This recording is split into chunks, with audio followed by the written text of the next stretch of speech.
I know, Savage, you started it, didn't you? You started the tinfoil hat. Everybody's thinking, oh, nefarious things for the Ravens. Max is doing. I had one guy, a guy who used to be a former Raider coach, comment to me that maybe Max said something to the Ravens that they didn't like, right? And they But Max undid the never got a deal. chance. But if you listen to Max's saying, he never had a chance to talk to the head coach or the GM during all this. Yeah. And there was 3 different doctors there, one from the Ravens, one from another team. They never disclosed. And Wait, one from the Cowboys. One from the Cowboys. Yes. The Ravens were in a position to either demand a physical beforehand or do whatever they had to do to ensure what they were trading on. They made the deal anyway. I think that at the time they wanted Max. They knew he was going to be healthy at some point. They wanted him. They needed him. Remember, the Ravens missed the playoffs for the first time in how many years? Many years, yeah. How long was 10 Odell there? years? 10 years? That just sent a culture shock through their They missed it by a rookie field goal. Right. And so you got to understand where that team is at. They're desperate to, restore, and plus they've got a brand new head coach. Yes. Okay. So they're a team that has to prove something now. They wanted to make a splash by getting Max Crosby. I know they did. But we all knew that their cap space wasn't a lot. So it was either going to be you pay for Max Crosby or you pay for Hendrickson. And Hendrickson being the more healthier one, they went with Hendrickson. Max Crosby is seeing that as a slight, like you brought me in, you traded me from the team. And that's one thing that I had said. I said, like, Max Crosby, if you wanted to get traded, just say you want to get traded. I respect you more if you say, hey, look, I've been on this team for 8 years. We went through a lot. They just keep going through coaches. I just, my mortality is showing with the 2 years that I couldn't finish throughout because I had to get surgery. I just need to go and try to look for. I would have took that, but he's kind of playing the. I was surprised I was traded. Now I'm surprised I came back role. But see, we were hearing more from influencers about the Max Crosby trade. It was like they were trying to drum up all this interest in Max being traded. Adams. We never heard anything from Max or the Raiders about. Well, he couldn't prove, nor could he deny the accusations of him wanting to get traded. He stayed neutral, which a lot of us, we know that a no answer is an answer. A silence tells you everything. So I compared it to a kid who wants to act out. Okay, you know what? You don't like the rules in this house? Go outside and go on your own. See what happens. 3 days later, hey, I'm sorry. I'm going to come back. Yeah. Raider for life. Guys, this brings me back to the Max situation. Okay. Not only are they, just top talents, but the Raiders were in the same situation with Mac. Okay. A guy they should have re-signed at the same time they re-signed Carr in 2017. Okay. I don't think Mac wanted to stay. I think that when you have a situation where you're the only guy that people bother to block on the D line, when you're getting constantly double and triple teamed, the injuries start. For Mac, the injuries hadn't started, but for Max Crosby, they did. That was an inevitability when you're the only guy that's worth blocking. The Raiders tried with Wilkins, right, to go get him some help. He needs somebody on that line that's worthy of a double team with him to take the pressure off. Okay. And for Mac just concluded it was never going to come. that they were going to eventually destroy his body.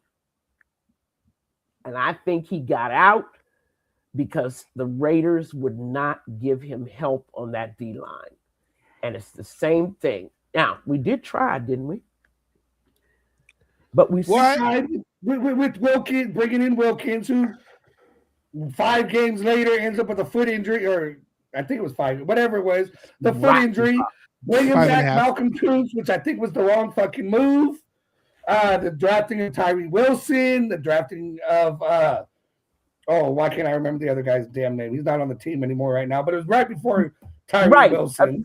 Yeah. I mean, those drafts weren't designed.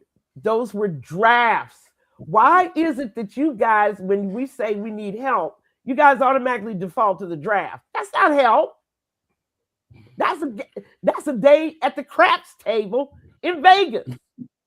We are in Vegas. That's what I say. I mean, everyone who knows me, I'd rather free agency than the draft. The draft, you never know what you're getting. In free agency, you at least know what you're getting from a player, what they're capable of doing and not doing, because they've already been in the league and you've been able to see it. You got the tape. College is not professional, and you may get lucky in the 4th round, get Max Crosby, or you go out in the 1st round and get you a Jamarcus Russell. You don't know what you get until after, 2-3 years?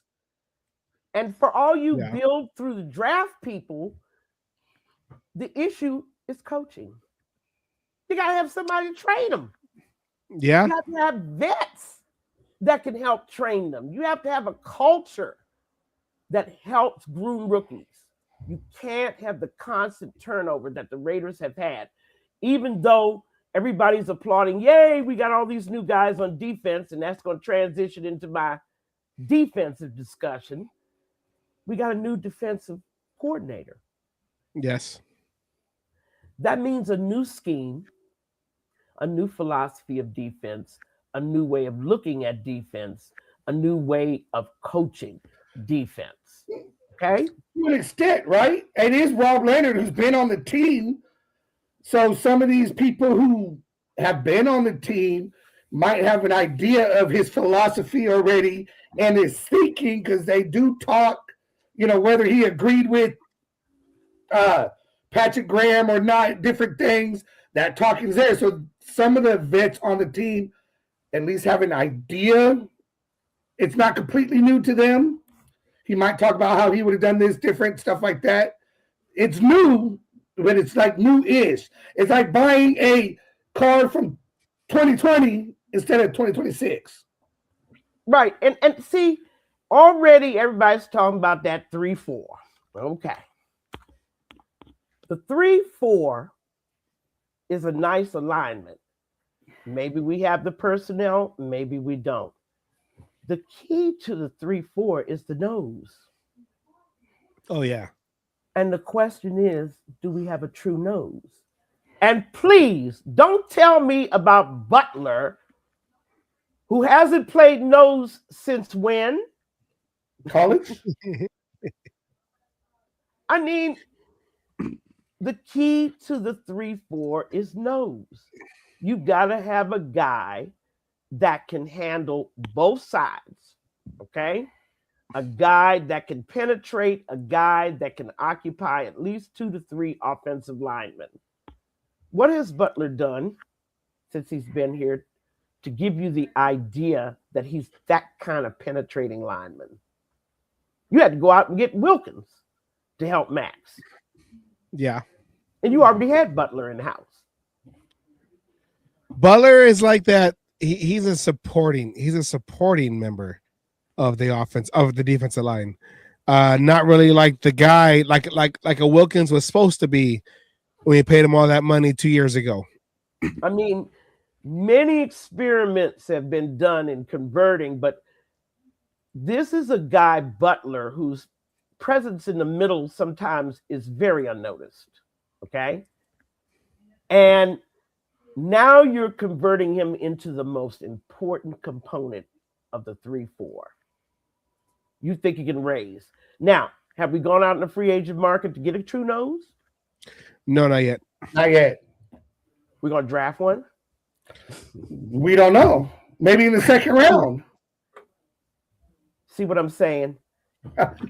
Already, it's a wing and a prayer. You're changing to a 3-4, but your nose. And who we got at linebacker? Well, what do you got? Well, we got the new guys that we had signed. Quay Walker, Nakobe. No. Quay Walker, Nakobe Dean.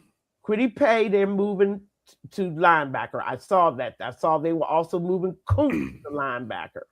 I mean, yeah, maybe these are good moves personnel wise, but that and we all know the importance of the linebackers in the 3-4. I mean, you know, yes. big blue machine, you know. But again, that nose. I mean, he's a pivotal guy, and I just don't understand why they just think, oh, you play nose now. I remember the Redskins had this problem. Remember the guy from Tennessee, the defensive end from Tennessee? Haynesworth. Haynesworth. The first $100 million contract to go out, and he didn't do shit. Well, because they went to a 3-4. And he didn't want to play nose. They forced him to play nose. Yeah. I learned from that experience that nose is just not a position you can just take a DT and just make him a nose. Nose is the center of a 3-4. You need someone who's nasty, who can go and throw their center out the way and open the holes for anybody, you know, for the linebackers to come in and fill the gaps in the running game or disrupt anything that comes in. I remember in 2002 we had Sam Adams. You know, we had John Perrotto was more of a tackle, but we had Sam Adams in there disrupting things on that Super Bowl run in 2002. Man, so there have been some mean nose tackles in the NFL, but they were true noses. Yes. They weren't guys that we converted. Okay. Former nose tackles. I mean, I want to call off some names. I remember that guy, what's his name up in Green Bay? that Gilbert. I believe Gilbert was a nose. Okay, best nose tackles in NFL history. I mean, Curly Culp. We had guys what Piquel, Bill Willis, Piquel in 85. I mean 83. Because our three Super Bowls came from a 3-4 defense. Right, Ted Washington. Washington. Yeah, I mean, you it's a special position. Yeah. Anybody who's played it. So it remains to be seen. It's very nice, very interesting. Max like it. But is it going to get the double team off of him? I mean, if we gotta get it, we gotta get a guy in the middle that's gonna. I mean, we got guys. I mean, if we can make Lucky Tosi, the international project, someone that can move the center out the way to cause havoc up the middle. I mean, to convert an offensive guy to defense. I mean, you just have to have a superior coaching staff, and we shall see whether this really pans out the way the Raiders wanted to pan out. I am interested to see Kuntz and Kwity Paye as linebackers. Yeah, I kind of think because you brought up the 3-4. Even the offense is taking a different type of offense where we're going to be a more zone blocking than the man blocking scheme that we. Because the Raiders have historically haven't been great at the zone blocking because they try to bring in guys who are from that Denver offensive background to do the zone blocking. So both the offensive line on the offensive side, of course, and then the line on the defensive side is going through significant changes of philosophy, 3-4 in the defense, zone blocking in the offense. What do you think is going to be the group that's going to take more time to transition and get it right together? Because from what Kubiak said, he likes the offensive lineman on our group, and we only added Linderbaum and then the guy from the 49ers, Spencer Burford. Really, what do you think is gonna take more time for it to develop, to start working the offensive line or the defensive line with the different philosophy changes that we're going to be doing for this upcoming season? Well, see, I was really looking for another top free agent guard, okay, to help Linderbaum. Now you got Linderbaum in there, he's going to need help. We cannot go another season. Dante Parham's gone, but I can't see how we're going to do this without another top free agent guard. And by the way, Raider fans, we don't have to get him in free agency. We could trade for him. I was just going to say that. If he knows how to structure trades, right? We could trade for him. Okay? I just feel like it's just a top priority. We need a top guard and to help out Linderbaum. That would give me more comfort. I'm not so worried about the tackles. I am worried about Miller coming back off of 2 straight years of season-ending injuries. Missing significant time. Left tackle. Yeah. All right. Caleb and Rogers got a little bit of work last year.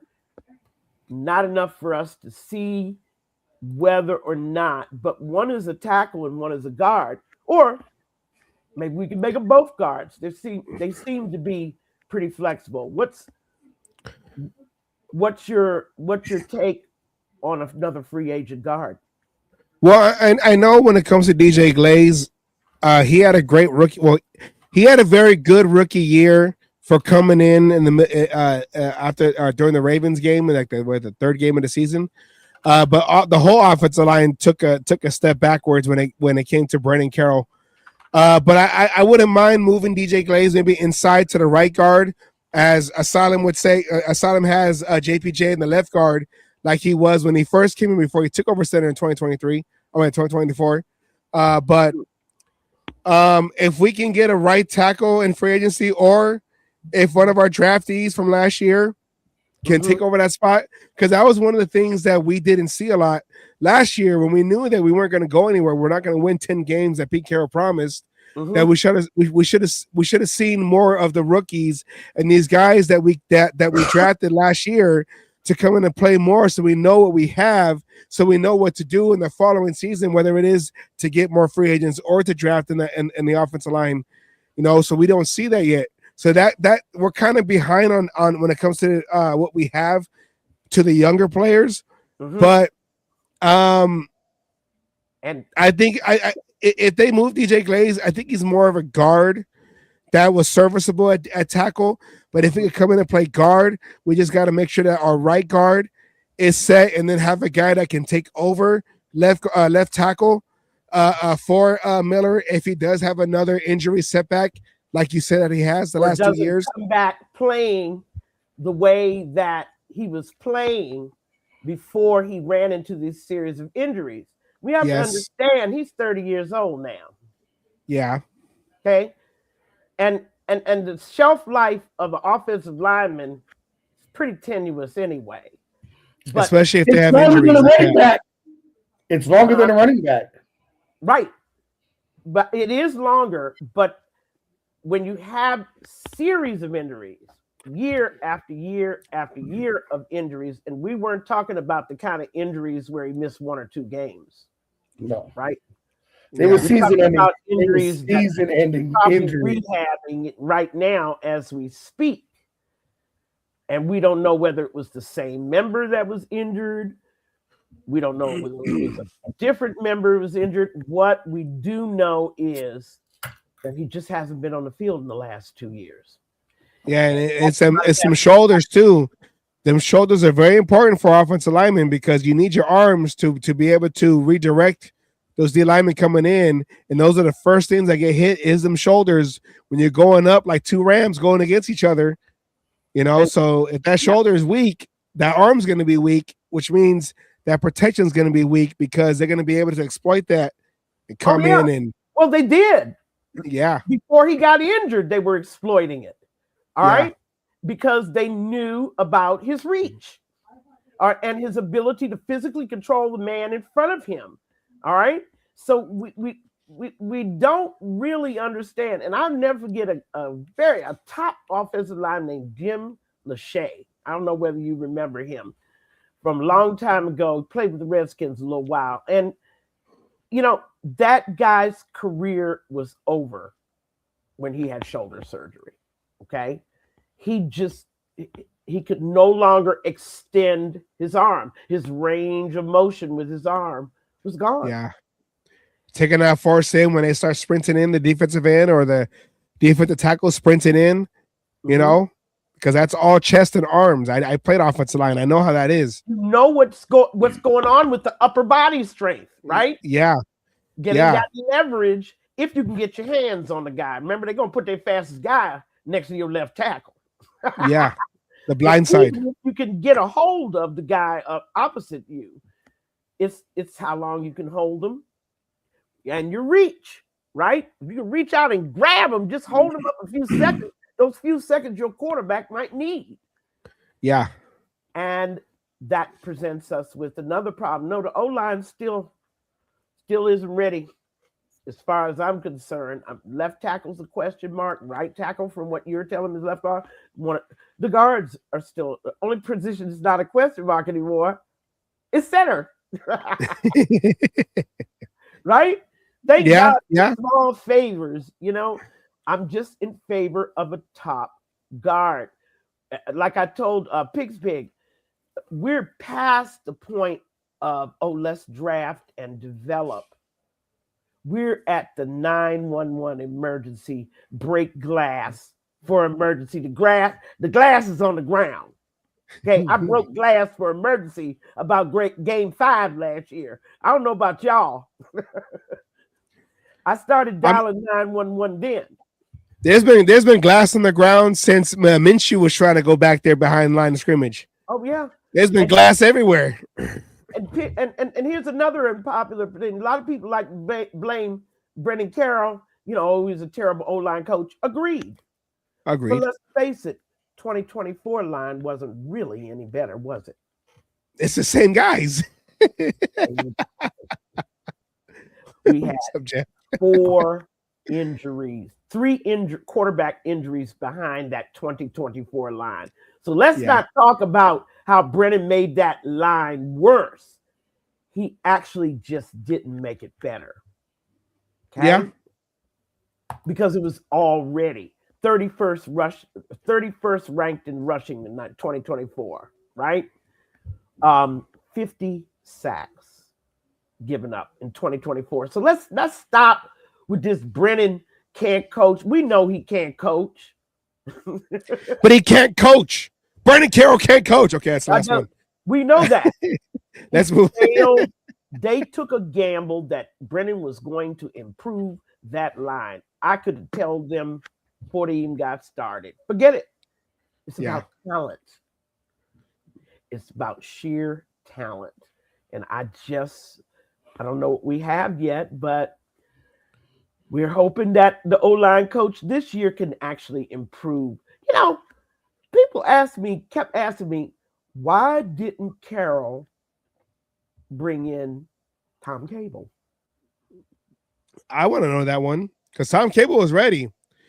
I watched Tom Cable on the podcast with Marshawn Lynch and the fullback. I forgot his name. And he said, they try not to say too much to put people on blast.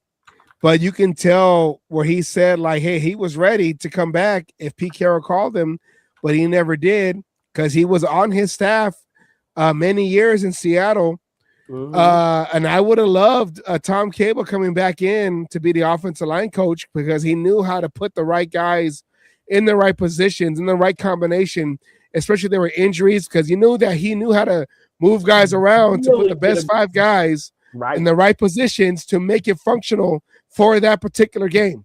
That was Tom Cable's expertise, and I was hoping that Brendan Carroll, being the assistant coach behind Tom Cable in Seattle, would learn those tendencies or that coaching to do the same thing with the Raiders. But he wanted to go and mix and match guys from the beginning of the season, and me and Asylum like Meredith at guard, but him at center.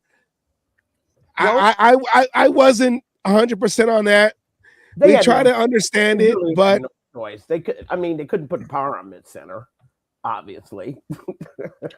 Well, Parham was a better center than he was a guard, though. Yeah, guys, it'll be a rebuilding, but I hear all your predictions. I hear all your hope. It's nice to have hope. Results. Ask me again, 1st of November, what I think about the changes that Kubiak has made to the Raiders. Ask me November 1st. Let's not sit here for the next 4 or 5 months like we did year after year. Man, I'm still stinging from Pete Carroll. I'm sorry.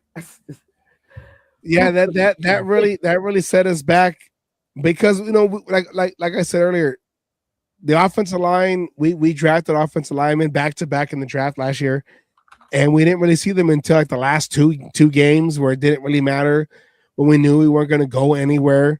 That last season, halfway through the season, at least, and he never would have put him in. So I mean, this year coming up, because they said the bad word, which was rebuild. They said the forbidden word, rebuild. You see that? Yeah, they're like, no, we don't rebuild, we reload, retool. But the whole time they were retarded.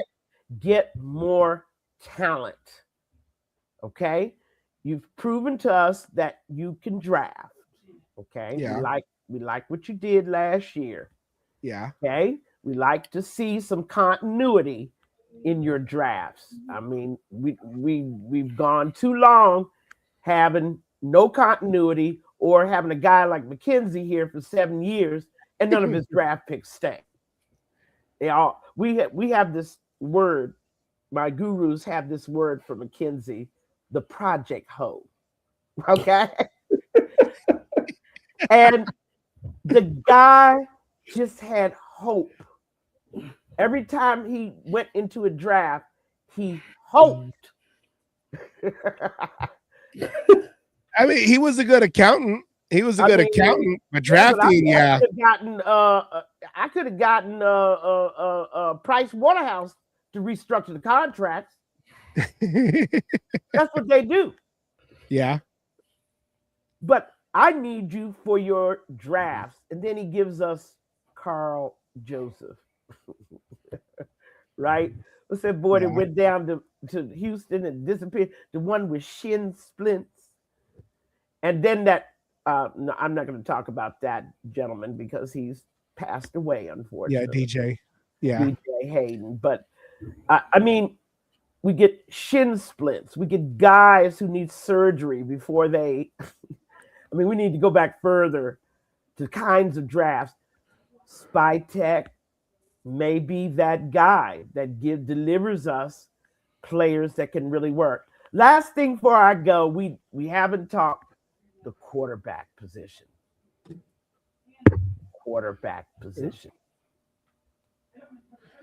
Well, we saw that we got rid of Geno Smith, so he went back for a reunion, family reunion. So, we don't care about that.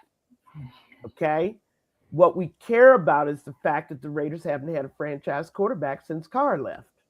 Yeah. Yeah.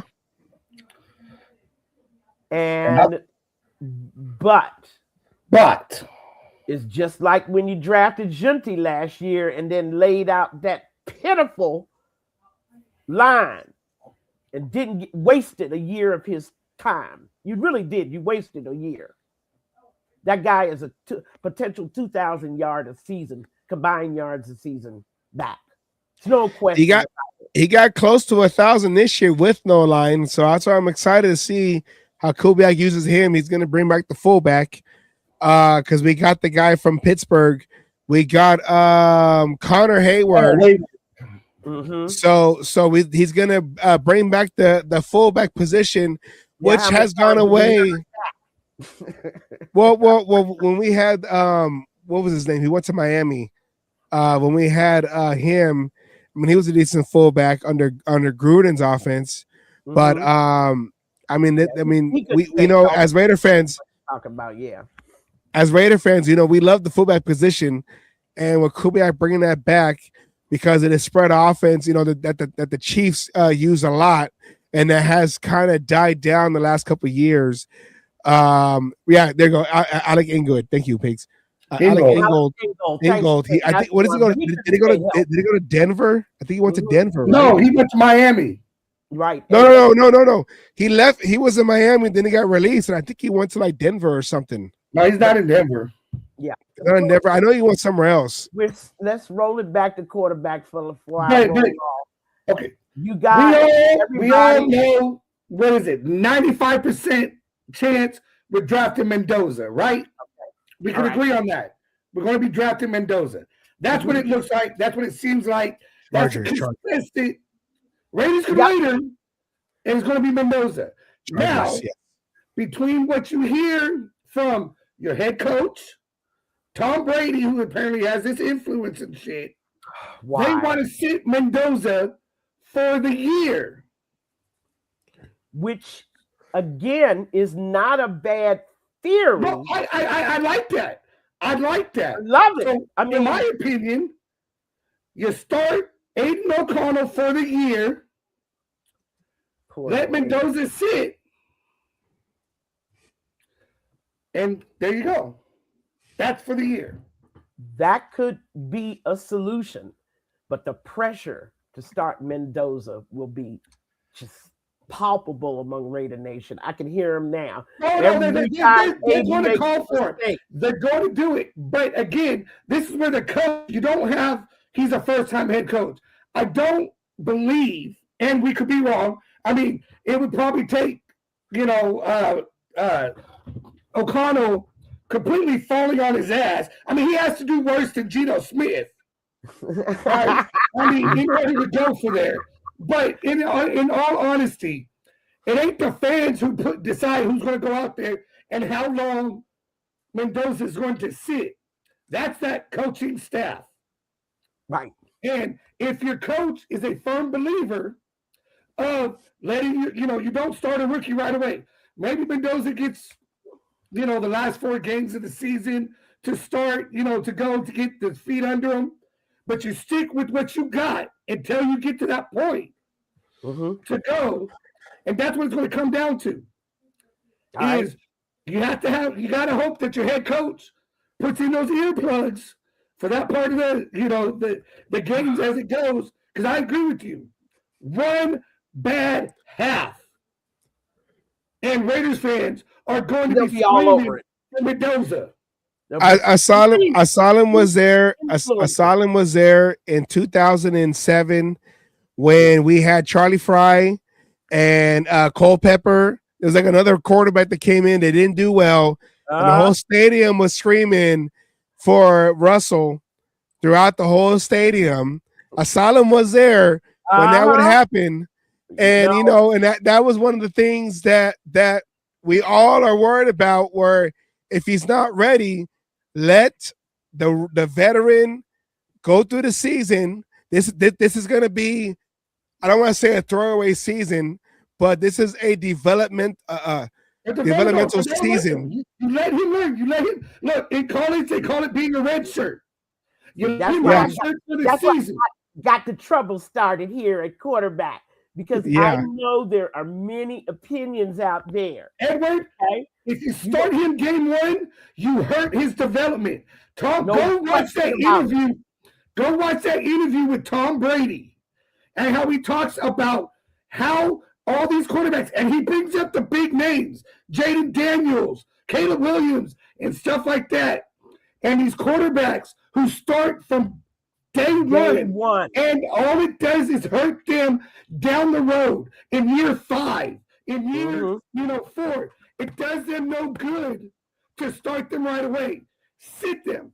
Look at all the greats. Listen to the great quarterbacks. And we're even throwing modern one in there for the people. I hate saying this. It even goes down to the most current when it comes to Patrick Mahomes. He sat for a fucking year. Behind Alex Smith.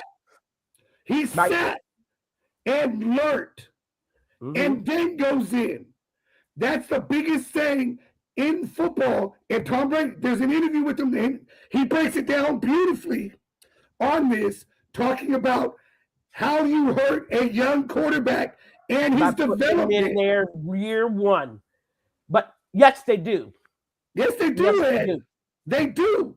They learn. They go through. You start him right away, you're going to hurt him. He's good for 2 or 3 years, and then bam. Then bam. Nothing. You know, the famous Slash up there in Pittsburgh. I mean, I could go through a list of quarterbacks that started year 1. What's the boy, the one with the bad knee from the Redskins? RG, right? RG3? Yeah, RG3. Robert Griffin. And poor little CJ Stroud down there in Houston. Oh my God, the world is falling in on him. Okay. Number 1, they review your film. You do good the first year, they're looking at your film. Yeah. And now they find ways to defend you, then they find ways to confuse you. All right, you know what, Mufasa, I'm going to tell you this right here. You start him game 1, you do not have a franchise quarterback. You wasted the number 1 draft pick, and look at Derek Carr. I was gonna say with Derek Carr's situation, because I was gonna bring up Derek Carr being out Matt Schaub. Matt Schaub was what came in as a free agent, and he lost the job to Derek Carr throwing 3 touchdowns against the Seattle Seahawks in our final preseason game. But what Derek Carr happened with Derek Carr was they were already going to fire what was his name? I forgot his name. He was the defensive coordinator for the Saints. Dennis Allen. They were already going to fire him because he didn't do all that well. They fired him 4 games into the season when Derek Carr took over. So if Derek Carr had a starting head coach who, okay, we're going to ride with Derek Carr and so with Mendoza riding, if they draft Mendoza's going to ride with Kubiak, then they'll develop together. I know what you're saying, and I rather Mendoza take some, like learn at least come in week 5 or 6. Don't start in week 1. Let the veteran kind of like show him the ropes or whatever. But Derek Carr came in with a coach that was already on the ropes. And 4 games into the season, he was fired as his offensive coordinator. Need I say more? Yeah. I'll make you a Four stints with the Raiders. 3-year bet. If Mendoza sits for a year, he'll be your franchise quarterback, and you know it by year 3. Right. If he plays game 1, I guarantee by 3 years, he ain't going to be shit. You're going to be calling for a new quarterback. And I wanted to put money where my mouth is, Ed. I'll put money where my mouth is on that. But what about... I need to bring in my stats on what about success rate of quarterbacks who start year 1. The stats ain't good, and they don't last in the league. What about anomalies like Peyton Manning, who went like 1-15 with first year Diddley Poo disaster, right? But he had an organization. Bill Polian's over there as GM. He has, solid coaching. I mean, so many things have to happen right. But most of the time, 90% of the time, what Asylum said is right. You start him year 1, you burn him out year 4. Yeah. He's gone. He's no good for you anymore. Anyway, guys, I got to go. It's been a blast. and we're going to do this. I'm going to try to come back before the draft. And then all of our audience, you guys are amazing. We'll have a lot to talk about. And then y'all will have y'all little draft sheets up, right? Your little checklist. Since we have to deal with round one, then you're going to tell me about 2, 3, and 4, right? Yes. Okay, guys. I will see you soon. Thank you for having me on. Thank you for Bye. being here. Bye-bye.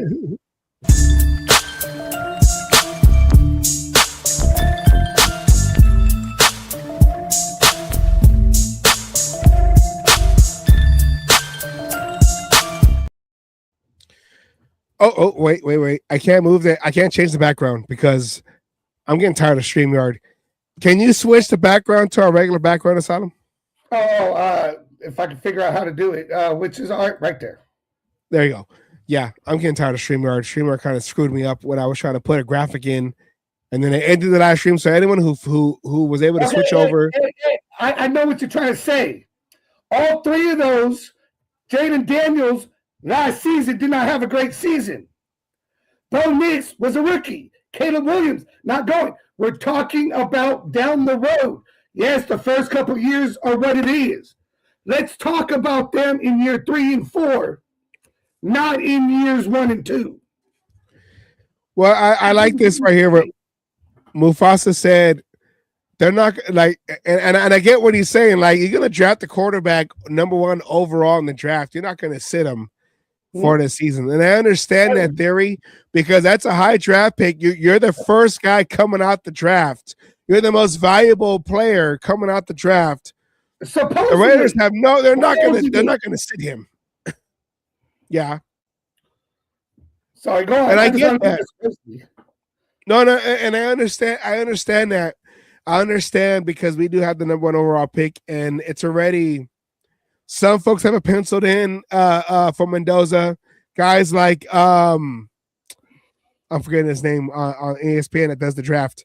He says Mel Kiper says write it in permanent marker. Now the Jets are on the clock because the Raiders already got their guy.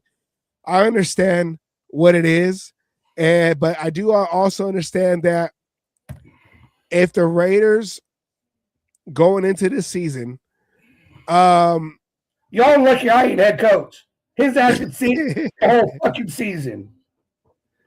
What I forgot what pick or what round that Patrick Mahomes is in, but and when a quarterback comes out from the draft, that's not the first overall. I'm sorry, that's not in the first round of the draft. They are able to sit and be able to kind of develop on the sideline.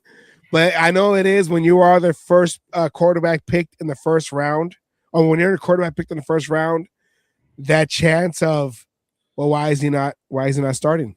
Why is he not starting? Why is he not starting? Why is he not starting? He was the first. He was picked. He was that franchise's first pick in the draft, and it was a quarterback. Why is he not starting? I understand, and that's where we're kind of like, okay, with this season, we're not. We all know that the rebuild button has been pressed. So this is the development season.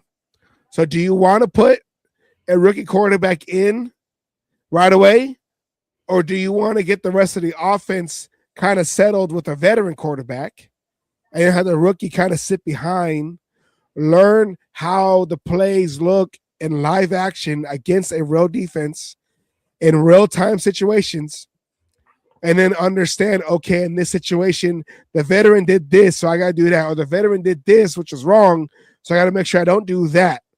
So he doesn't sit back there and screw up his confidence or get injured in games that I don't want to say don't matter, but the playoff push is not this season. Now we can make the playoffs, but the playoff push is not this season.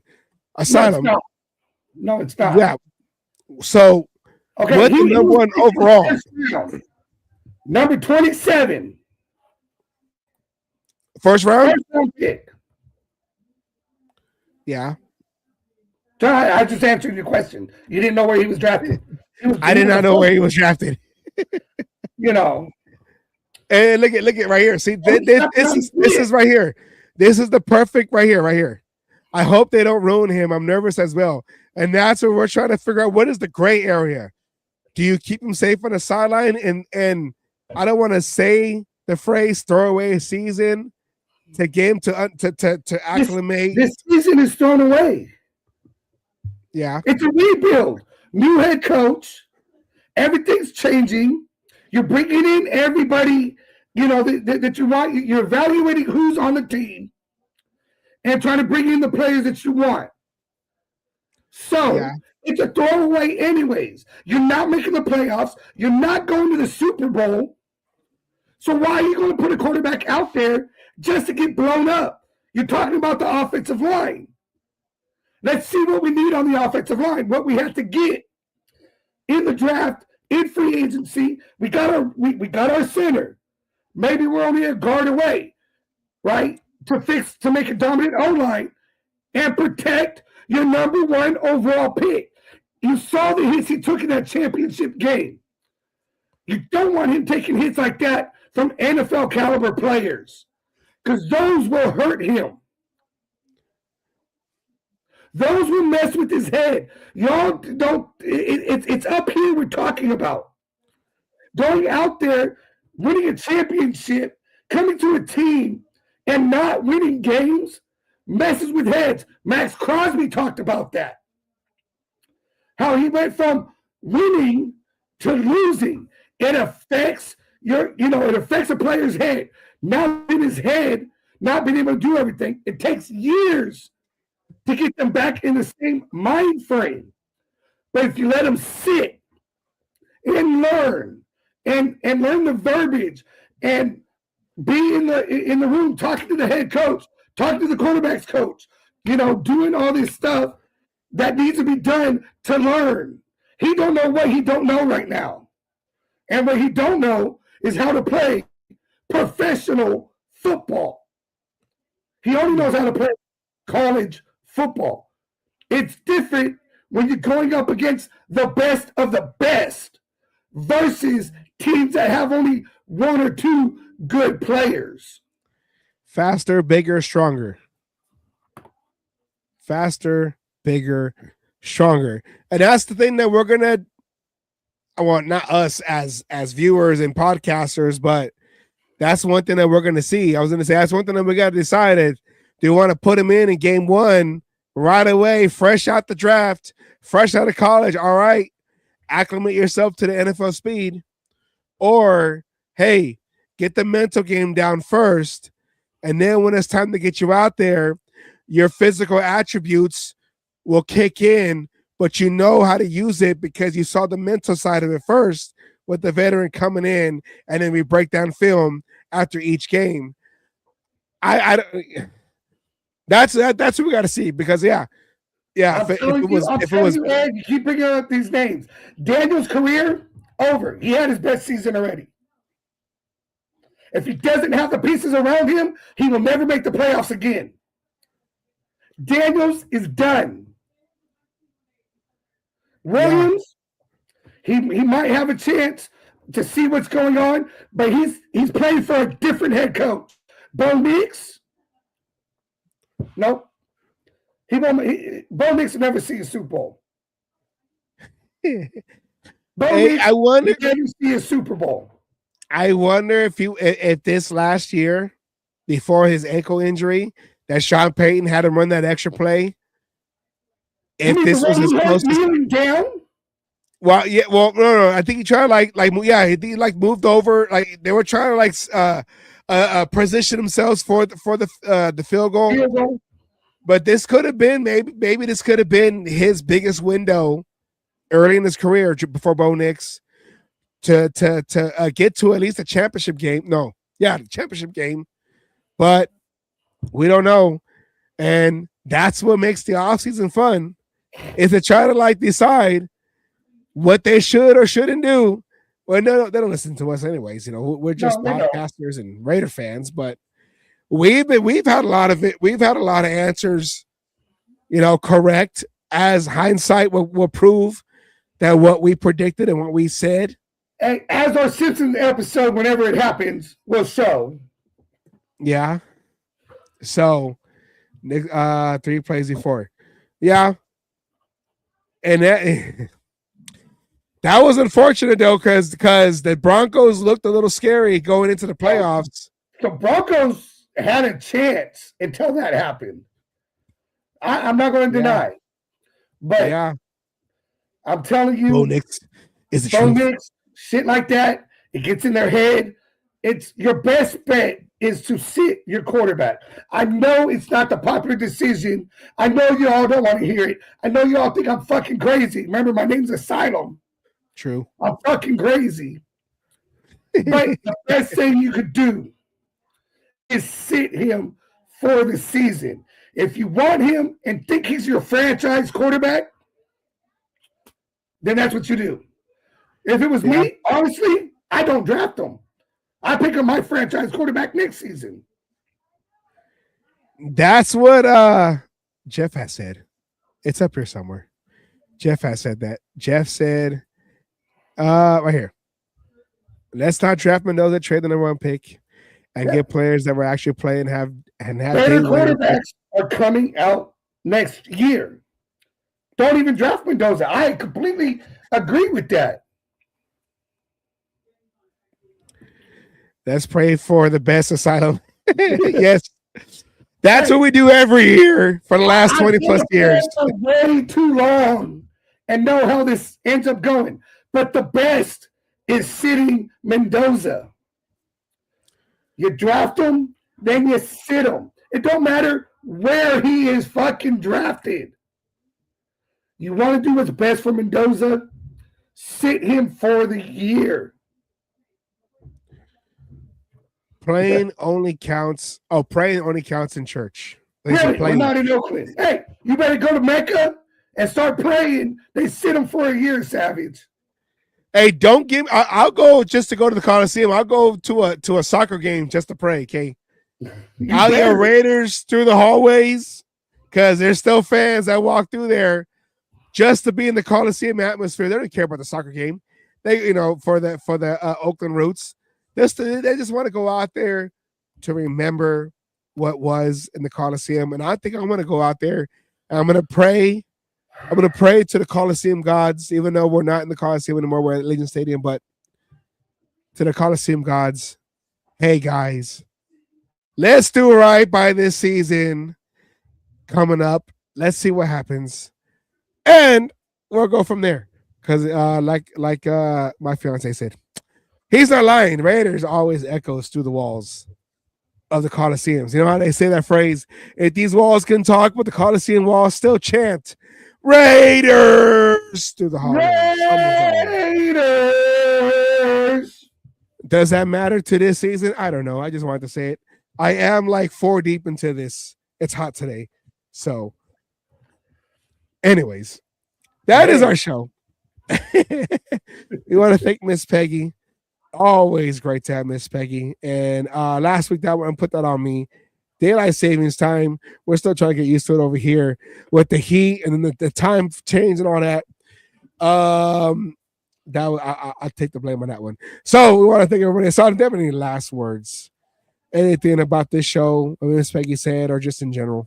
No, I mean Peggy brought up, some good points. It is going to be interesting to see the defense going to a 3-4. And, who's going to play the nose tackle, right? As she put, the most important position. Second, being the linebackers. And we did good on that part. We did good on bringing in linebackers. But there's 4 linebackers that got to play the game together. So let's see what happens with Rob Leonard. First time defensive coordinator. Yeah. Again, this season, all we're hoping for is more than 3 fucking wins. Let me ask you a quick question. Let me ask you a quick question before we leave. What would be more concerning? Because I try to bring that up with Miss Peggy. What would be more concerning? The development of a 3-4 defense change, D4 defense, or trying to run again a zone blocking scheme that historically the Raider franchise can never get that working properly. More so because of coaching change in the middle of philosophies. But what do you think is going to be the more I guess what would be the one thing that we have to make sure? You know what I'm trying to ask. I don't know.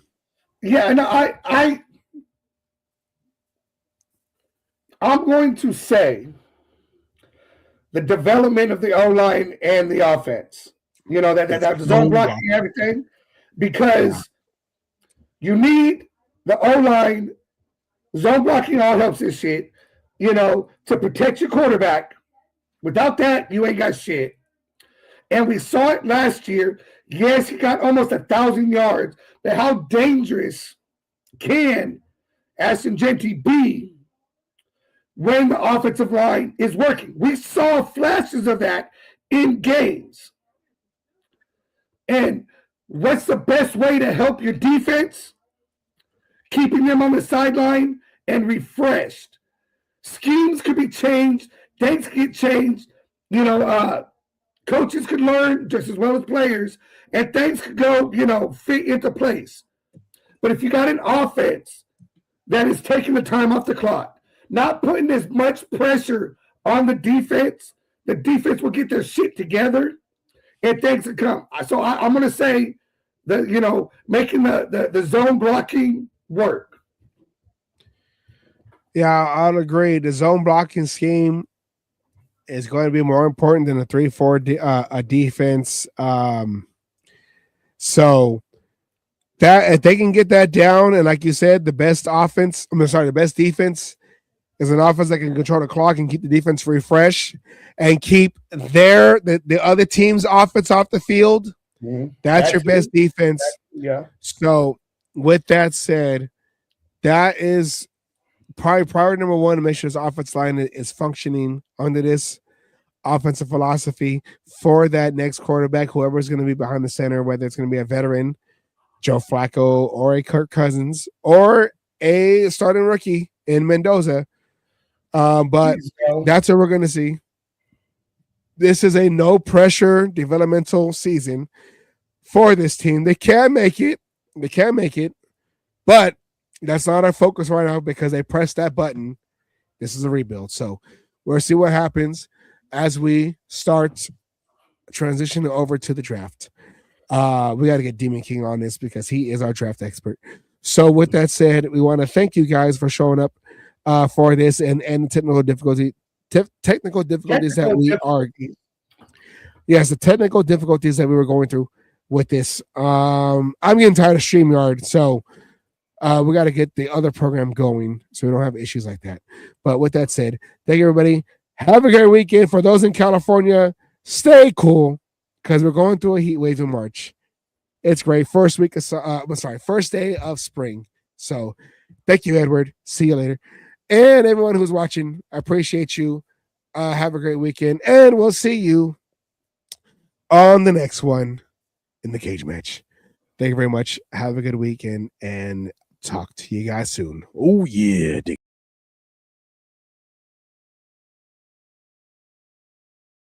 All you other NFL teams, your tailgates are weak. Your teams are weak. We might be down right now, but it doesn't take away the history. And all you Raiders out there need to know your fucking history of who the fuck you playing for and where the fuck you're playing. Damn it. Oh, and by the way, I won my last cage fight again. I'm still undefeated. And you NFL motherfuckers out there that you think you want some, come on and get some anytime.